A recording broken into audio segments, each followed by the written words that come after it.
La sangre de Jesús me redimió, me perdonó y libertad me dio.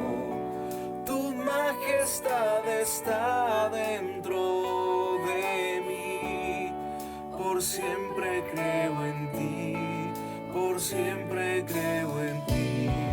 Me inundas con justicia y amor, tu gracia cautivó mi corazón, tu espíritu me guía a la verdad, tu amor no fallará, tu amor no fallará.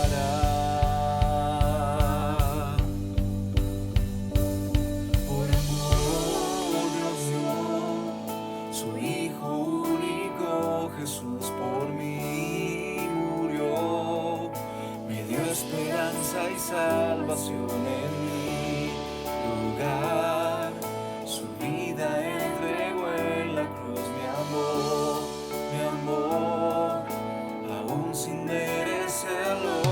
Por amor Dios dio su Hijo único, Jesús por mí murió, me dio esperanza y salvación en mi lugar, su vida entregó en la cruz, mi amor, aún sin merecerlo. Por amor Dios dio su Hijo único, Jesús por mí murió, me dio esperanza y salvación en mi lugar, su vida entregó en la cruz, mi amor, aún sin merecerlo.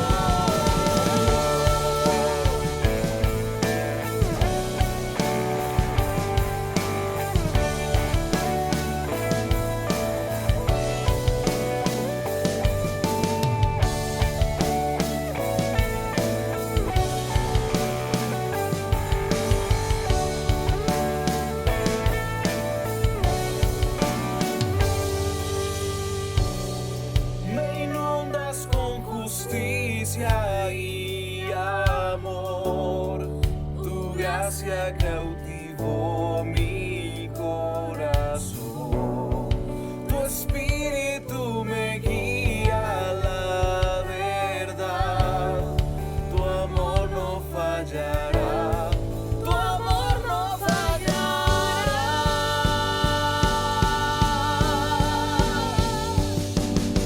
Por amor Dios dio su Hijo único, Jesús por mí murió, me dio esperanza y salvación en mi lugar, su vida entregó en la cruz, mi amor,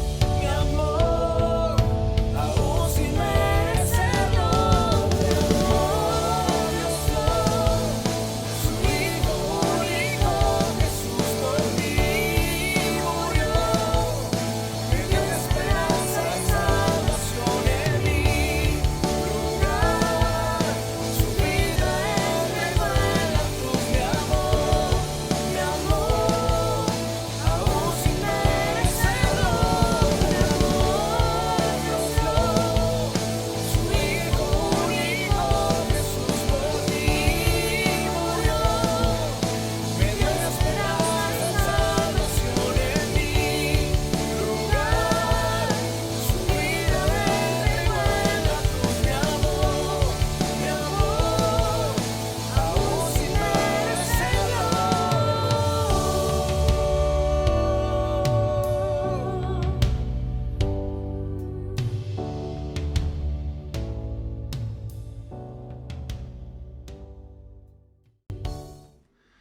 Amados, un abrazo especial. Tengan ustedes muy buenas noches en este día martes 21 de septiembre. Dios les cuide siempre.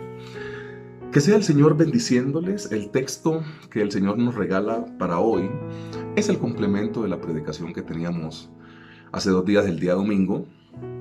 Y vamos a predicar de ese mismo texto, de Lucas capítulo 8, del versículo 40 en adelante, centrándonos un poco más en la persona de Jairo, tenga la amabilidad y le busca. Los encargos que siempre hacemos, es muy necesario seguir orando por las personas que dentro de la iglesia se encuentran en alta dificultad, y no únicamente por nosotros, los de la iglesia, sino por las personas que están también por fuera. Que nunca se nos olvide eso. Lucas capítulo 8, versículo 40 dice de la siguiente manera: Cuando volvió el Señor Jesús, le recibió la multitud con gozo porque todos le esperaban. Entonces vino un varón llamado Jairo, que era principal de la sinagoga, y postrándose a los pies del Señor Jesús le rogaba que entrase en su casa, porque tenía una hija única, como de 12 años, que se estaba muriendo, y mientras iba la multitud le oprimía. Lucas 8:43. Pero una mujer que padecía de flujo de sangre desde hacía 12 años, y que había gastado en médicos todo cuanto tenía, y por ninguno había podido ser curada, se le acercó por detrás y tocó el borde de su manto, y al instante se detuvo el flujo de su sangre. Entonces el Señor Jesús dijo: ¿Quién es el que me ha tocado? Y negando todos, dijo Pedro y los que con él estaban: Maestro, la multitud te aprieta y oprime y dices: ¿Quién es el que me ha tocado? Pero el Señor Jesús dijo: Alguien me ha tocado, porque yo he conocido que ha salido poder de mí. Entonces, cuando la mujer vio que no había quedado oculta, vino temblando y postrándose a sus pies le declaró delante de todo el pueblo por qué causa le había tocado y cómo al instante había sido sanada. Verso 48. Y él le dijo: Hija, tu fe te ha salvado, ve en paz. Estaba hablando aún cuando vino uno de la casa del principal de la sinagoga a decirle: Tu hija ha muerto, no molestes más al maestro. Oyéndolo, el Señor Jesús le respondió: No temas, cree solamente y serás salva. Y entrando en casa no dejó entrar a nadie consigo, sino a Pedro, a Jacobo y a Juan, y al padre y a la madre de la niña, y lloraban todos y hacían lamentación por ella. Pero él dijo: No lloréis, no está muerta, sino que duerme. Y se burlaban de él sabiendo que estaba muerta, mas él, tomándola de la mano, clamó diciendo: Muchacha, levántate. Entonces su espíritu volvió, e inmediatamente se levantó, y él mandó que se le diese de comer.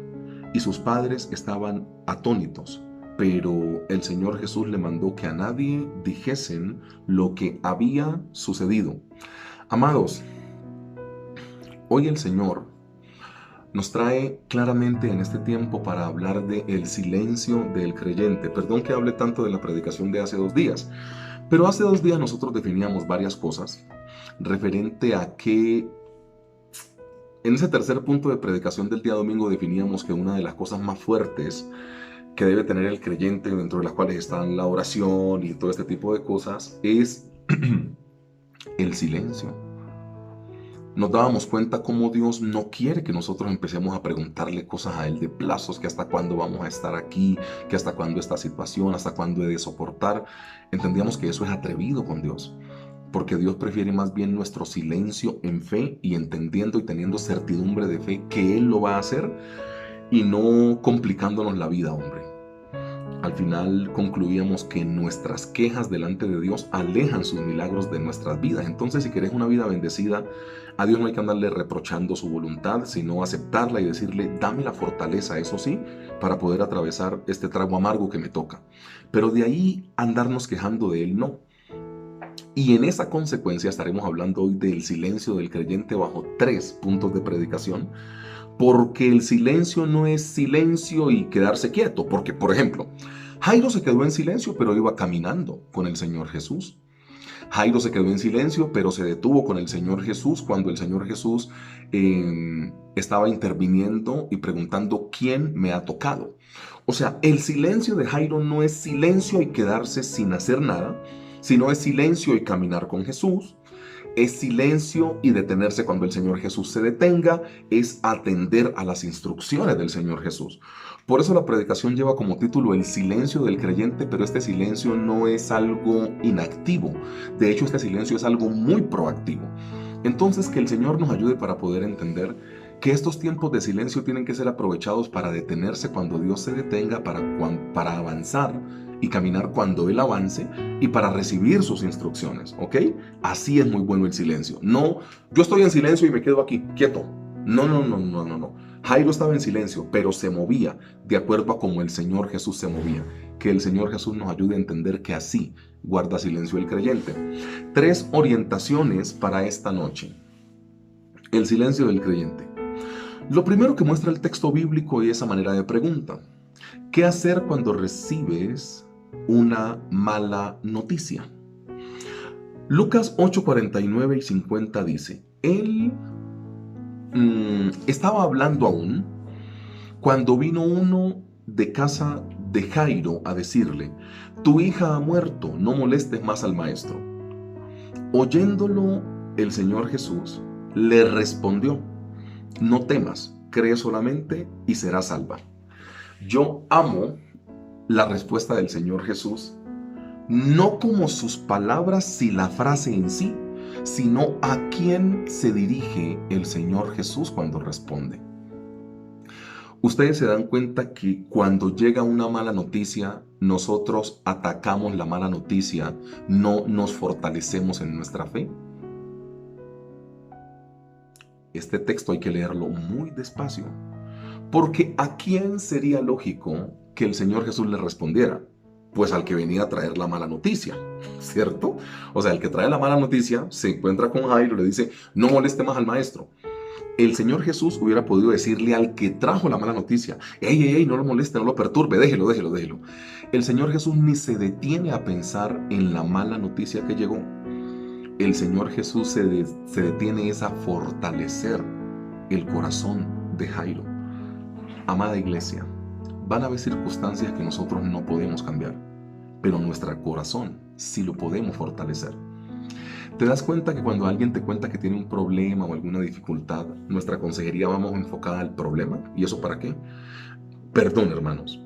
Hay situaciones que solo las puede cambiar Dios, porque hay situaciones que ni nosotros mismos podemos cambiar. Entonces, ¿para qué detenernos en situaciones que el encargado de cambiarlas es Dios? ¿Por qué no nos detenemos más bien como a fortalecer nuestro corazón?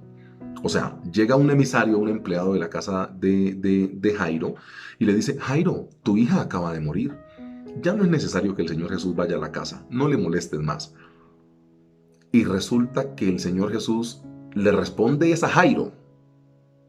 El Señor Jesús no quita la noticia de la muerte de la hija. El Señor Jesús fortalece el corazón de Jairo. ¿Te das cuenta que muchas veces nosotros nos dedicamos más a las noticias malas?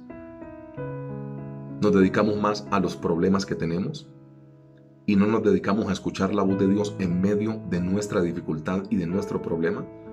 Yo amo la respuesta del Señor Jesús. Entonces llegó el Señor Jesús y venga que pasó algo. El Señor Jesús ni se inmuta por lo que dice. Pues claro, tiene una respuesta de acuerdo a lo que escucharon. Pero el Señor Jesús no se dedica a andar peleando con la mala respuesta, peleando con el jefe, con el empleado que venía. Oiga, ¿para qué le dice eso? Oiga, no. La iglesia no tiene que andar peleando con las malas noticias, porque van a haber cosas que de hecho nuestras manos y nuestras fuerzas no van a poder cambiar. Y si más bien nos dedicamos a fortalecer el corazón, como lo hizo el Señor Jesús, ese es el verdadero silencio del creyente.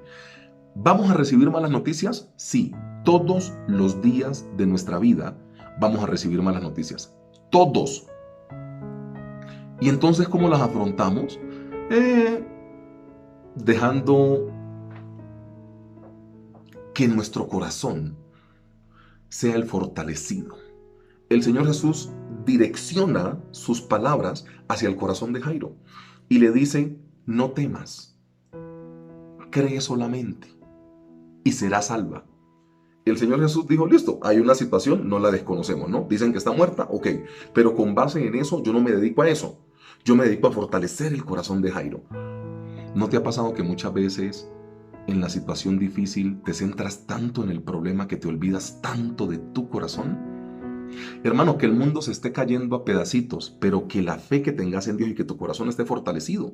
El Señor Jesús se encuentra acá, nos da una perla grandísima y nosotros la estamos encontrando.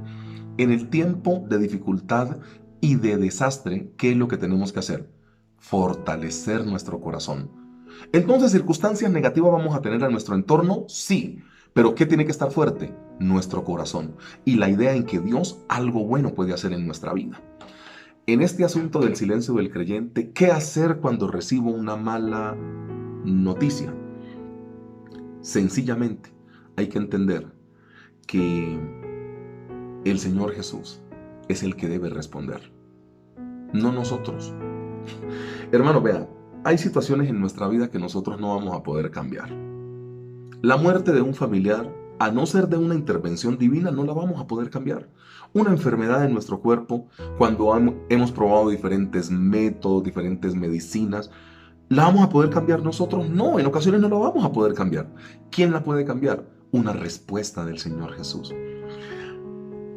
A mí me sorprende en este asunto del silencio del creyente que Jairo no dice nada.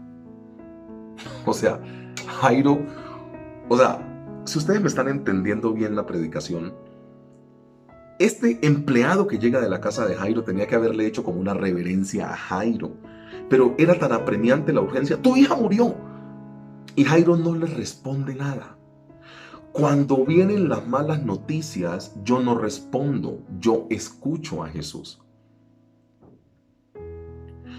Reitero, cuando vienen las malas noticias, yo no respondo, yo escucho a Jesús.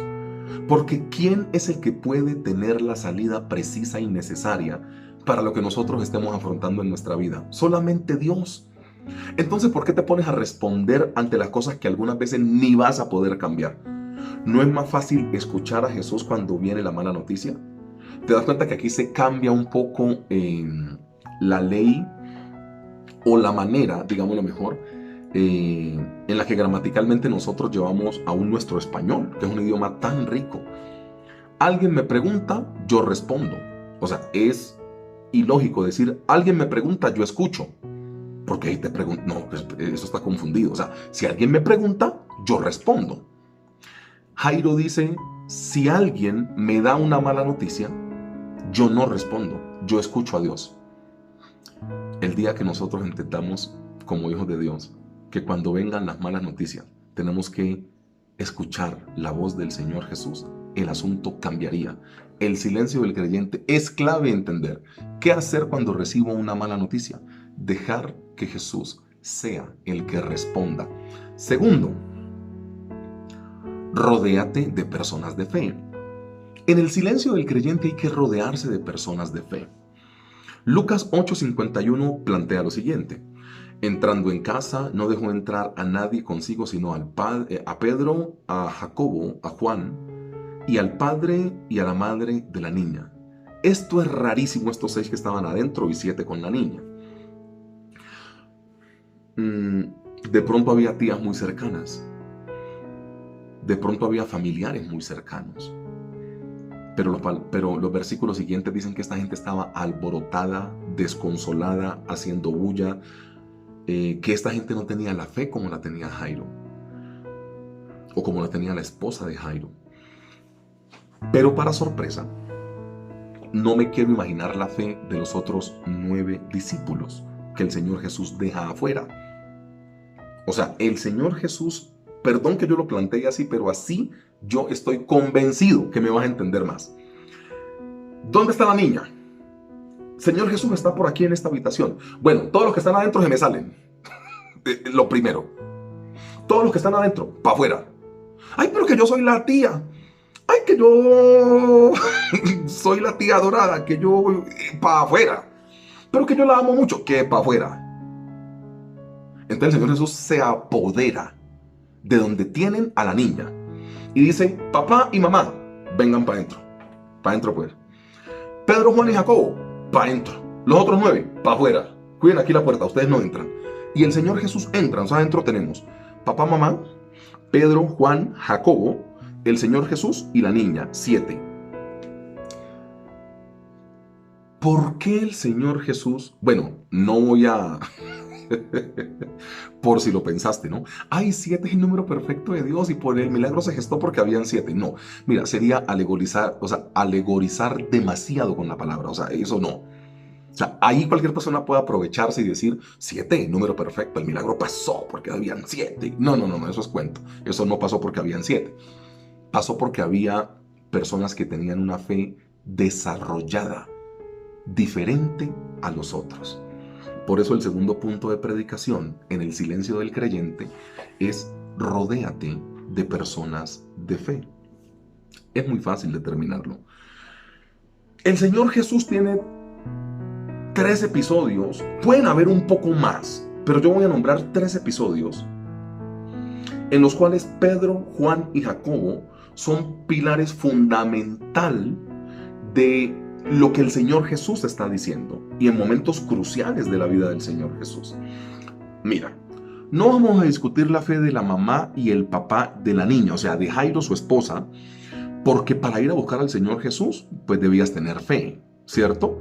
Por eso Él los deja entrar. Primero son los dueños de la casa, primero, y segundo tienen fe desarrollada. Yo te aseguro, por como estamos leyendo el pasaje, que si la mamá de Jairo, la mamá de la niña, esposa de Jairo, no hubiese tenido fe para estar en ese momento, perdón, el Señor Jesús la saca.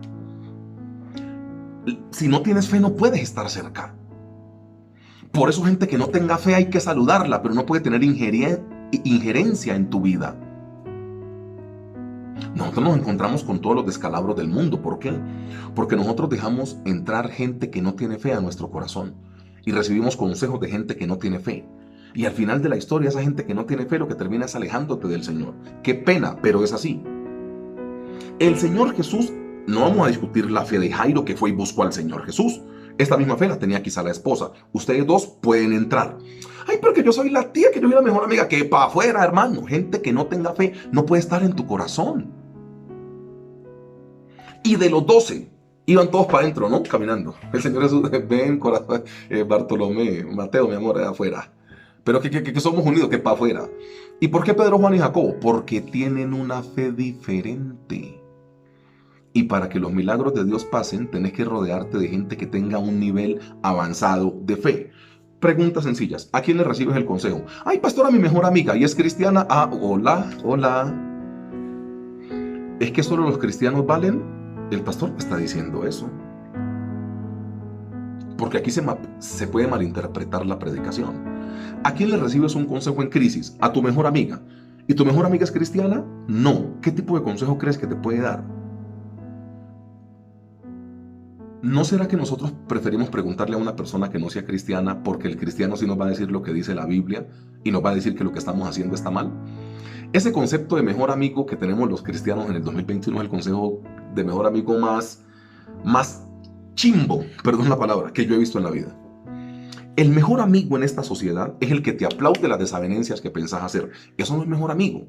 Eso es un tonto que te lleva al abismo. ¿Cuál es el mejor amigo? El que te dice lo que tenés que hacer. Entonces vos le decís a tu mejor amiga, vos sos dama, y le decís a tu mejor amiga, amiga, estoy que me divorcio. Una mujer bíblica te dice, no, lucha por tu matrimonio, vamos a ver, oremos, busquemos consejería. Otra te dice, usted no es la primera ni la última que va a divorciar, entonces tranquila. Te das cuenta que funciona diferente, por eso el consejo se recibe de gente de fe. En este asunto tenés que rodearte de personas de fe. Entonces, un día el Señor Jesús por ahí en Marcos 3 está hablando de la destrucción del templo. ¿Y quiénes están? Pedro, Juan, Jacobo. Ese día se coló Andrés porque es hermano de Pedro y estaba como ahí. Pero cuando él está hablando de la maravilla del templo y que les dice, tengan cuidado, que nadie les vaya a engañar, porque vendrán falsos profetas, engañadores, en mi nombre, y dirán que yo no sé qué. Que ustedes recuerdan Marcos 13. ¿Quiénes están ahí? Pedro, Juan y Jacobo. O sea, la instrucción de que vendría gente, porque es que la gente conoce mucho el texto de Mateo capítulo 23 en adelante cuando él habla, ¿no? Y cuando escuchan terremotos y rumores de guerra, pero aquí el Señor Jesús tiene a 3, a los de la fe desarrollada, y les dice, pilas, que nadie les engañe. ¿Quiénes están? Pedro, Juan y Jacobo. En la transfiguración de Mateo 17, el Señor Jesús les había dicho, yo no me voy a ir sin que ustedes vean mi gloria. ¿Qué pasó en Mateo capítulo 17? La transfiguración, gloria de Dios viviente. Viene Elías, viene Moisés y está el Señor Jesús. ¿Y quiénes están? Pedro, Juan y Jacobo.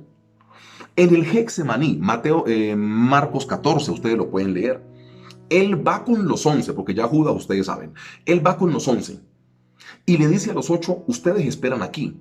Y tomando consigo a Pedro, a Juan y a Jacobo, comenzó a afligirse y llorando hasta la muerte. El Señor Jesús no se aflige delante de los 11, se aflige delante de este círculo íntimo que era Pedro, Juan y Jacobo, los que tenían una fe diferente. Y ahora cuando va a ser el milagro de la hija de Jairo, ¿quiénes pueden entrar? Ah, pastor, sí, claro, Pedro, Juan y Jacobo. ¿Por qué? Porque la fe es diferente. Dios te está diciendo hoy, tenés que rodearte de gente de fe. Pastor, pero es que mi amiga de toda la vida no es cristiana. Pues entonces estás hasta perdiendo el tiempo porque no le has podido ni predicar ni la has podido convertir. O sea, ¿que hay que compartir con gente que no conozca de Cristo? Sí. Viene diciembre, hombre, en algunos 70 días. Y nosotros estamos compartiendo con la familia que no es cristiana, que fuma cigarrillo, que toma trago, que son infieles. Y ahí estamos en diciembre con ellos, compartiendo el 24 o el 31. No estoy hablando de que te aísles de tu familia, no. Pero el consejo que llega a tu corazón no puede darlo cualquier persona. Tiene que darle una persona de fe. Los 6 que entran para la resurrección de la niña son personas con una fe desarrollada. La pregunta es, ¿a quién le estás recibiendo consejo? No es si es tu amigo de toda la vida. Yo no estoy hablando de eso. Que siga siendo tu amigo de toda la vida. Y si nunca se convierte, pues problema de tu amigo. Yo le he predicado, pero no se ha convertido. Problema de tu amigo. Pero no dejes que esos consejos lleguen a tu corazón. Yo sí creo, sin hacer acepción de personas, voy a decir esto al principio porque lo que yo digo algunas veces se malentiende, sin hacer acepción de personas, tenés que empezar a rodearte más de gente de fe, de gente que te diga Dios va a hacer un milagro en tu vida, no gente que tenga todas las dudas del mundo encima. Y lo tercero que muestra el texto bíblico es que en este silencio del creyente se ve un gran cuidado de Dios para la sociedad, pero sobre todo para nuestros hijos. Mira, yo no sé esta predicación quién la va a ver, exacto. Lo que sí te intento de parte de Dios he venido a decirte hoy es que Dios cuida a tus hijos y cuida a tus generaciones. Si hay algo que angustie el corazón de papá y de mamá, es ver a un hijo enfermo, es ver a un hijo desempleado. Pastor, mi hijo se graduó hace tantos años y no consigue empleo. Y nada que despega. Si hay algo que hiere el corazón de papá es eso. Ver un hijo enfermo. Uno de papá quisiera que le pasara a uno. O sea, uno de mamá y de papá quiere que le pase la enfermedad a uno y no a los hijos. Si hay algo que aflige el corazón de un padre es ver a los hijos en rebeldía. O sea, hijos que conocieron a Dios y hoy vos los ves ya tomándose sus cervezas. Entonces vos como papá y como mamá decís, hombre, pero yo en qué fallé y qué hice mal. Y ahí yo quiero darte una corrección, no hiciste nada malo. De hecho, inculcaste a tus hijos en el camino del Señor. Porque el papá muchas veces se da muy duro. El papá y la mamá dicen, pero es que mis hijos toman trago y yo qué hice. Bueno, si usted tomaba antes también y delante de ellos, pues usted sí hizo algo. Pero muchas veces usted es una persona, un hombre, una mujer piadoso o piadosa. Y usted se pregunta, pero ¿yo qué hice para que mis hijos estén así? Amado papá, amada mamá, muchas veces no hiciste nada. O sea, ver a un hijo que estuvo en la iglesia hoy tomando trago y metido en discoteca, claro que su corazón, claro que tu corazón de mamá y de papá se va a doler, claro que sí. Verlos enfermos, verlos sin empleo, verlos en rebeldía, que ya no se congregan, que no quieren ir a la iglesia, eso duele el corazón de mamá y de papá, sí. Pero hay un texto bíblico maravilloso en Lucas 8, 54 y 55. Mas él tomándola de la mano, hablando de que Dios cuida a nuestros hijos, es el tercer punto de predicación, Dios cuida a nuestros hijos. Mas él tomándola de la mano, clamó diciendo, muchacha, levántate. Entonces su espíritu volvió e inmediatamente se levantó y él mandó que se le diese de comer. Te das cuenta que los verbos recurrentes y de impacto en esta narración bíblica son levántate y comer. Hoy el Señor da palabra para la iglesia y es entender que el Señor es el que levanta a nuestros hijos y los sostiene y que el Señor es el que le da de comer a nuestros hijos y los sostiene. Iglesia, hay frustraciones. porque algunas veces lo que hemos soñado para nuestros hijos no se ha visto. Y yo les garantizo que si ustedes son fieles al Señor, amados, el Señor no se olvida de sus hijos. Porque el ser fiel al Señor en todos los sentidos es un acto de justicia. Y yo no he visto justo desamparado ni su casa que mendigue pan. Hacer las cosas bien al Señor como papá o como mamá y tus hijos jamás van a tener dificultad. Y si las tienen, Dios las supera. Muchacha, levántate. Dios es el que levanta a nuestros hijos. Denle de comer. Dios es el que le da de comer a nuestros hijos. Algunas veces tu corazón de papá se duele porque no podés tener como el dinero suficiente para poder darle a tus hijos lo que vos quisieras darle.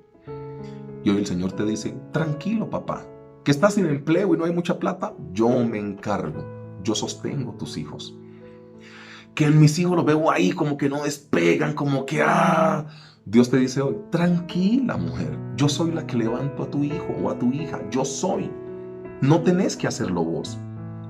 Es más, no tenés que hacerlo, no te corresponde. Yo soy quien levanta a tu hija, te dice el Señor.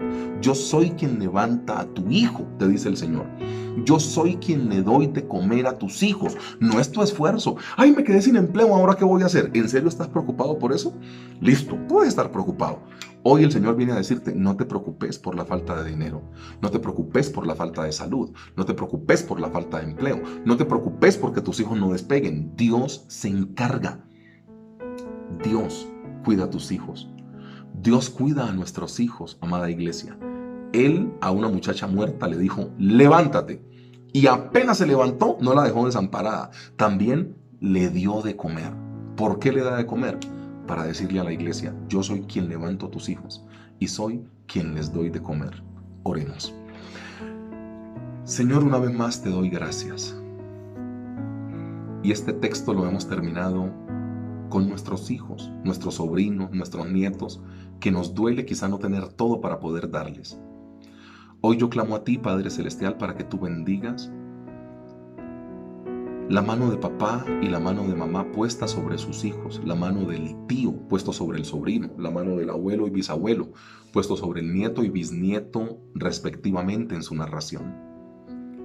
Señor, si hay algo que alegra el corazón de nosotros como tíos, como abuelos, como papás, es que nuestros hijos, nietos y sobrinos tengan todo, o que tengan lo necesario para poder vivir. Y hoy tú despides esta predicación dando palabra y dándonos a entender que a nuestros hijos los cuidas tú. Si nuestros hijos no están haciendo hoy las cosas muy bien con Dios, Dios se encargará de ellos. Lo que nos corresponde a nosotros es orar día tras día para que nuestros hijos algún día se encuentren con Dios y nosotros tener la capacidad de poder recibirles. Bendecimos este tiempo, Padre Celestial, en el cual tú has hablado a tu iglesia, en el nombre de tu Hijo amado, nuestro Señor Jesucristo. Amén y amén, Señor.